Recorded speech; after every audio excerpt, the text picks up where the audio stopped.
In the year 1730 AD, when the emerald seas of the Philippines shimmered under golden sunsets, the island of Bohol was known for its quiet shores and brave men. One of them was Laken Mateo, a 19-year-old fisherman's son, tall and broad-shouldered, with skin bronzed from sun and salt.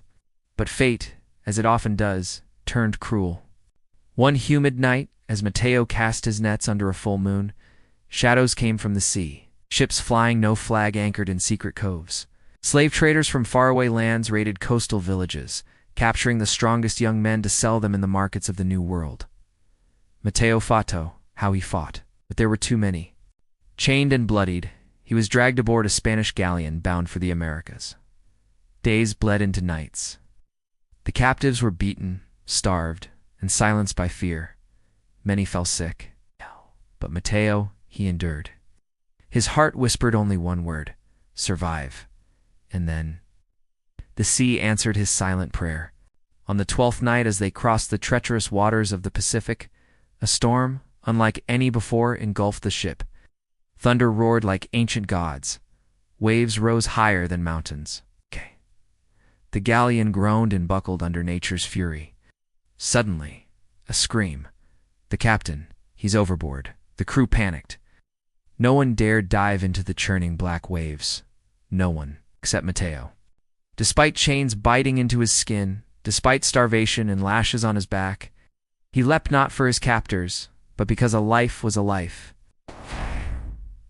For what seemed like hours, Mateo fought the storm.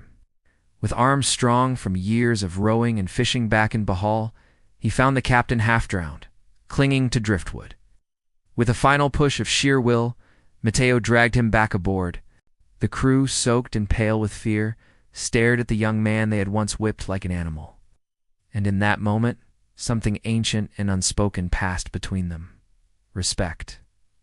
When dawn broke, the storm had passed. The sea calmed as if in awe of what had transpired. The captain, coughing up seawater, looked upon Mateo not as a slave, but as a man. The story doesn't end there. According to whispered records in old Spanish logs, Laken Mateo was granted freedom for his bravery. The captain not only freed him, but wrote his name into the ship's journal as Mateo de Bohol, the storm savior. Some say Mateo chose to stay aboard, sailing across oceans as a free man. Others believe he found passage back to the Philippines, returning as a living legend to his people.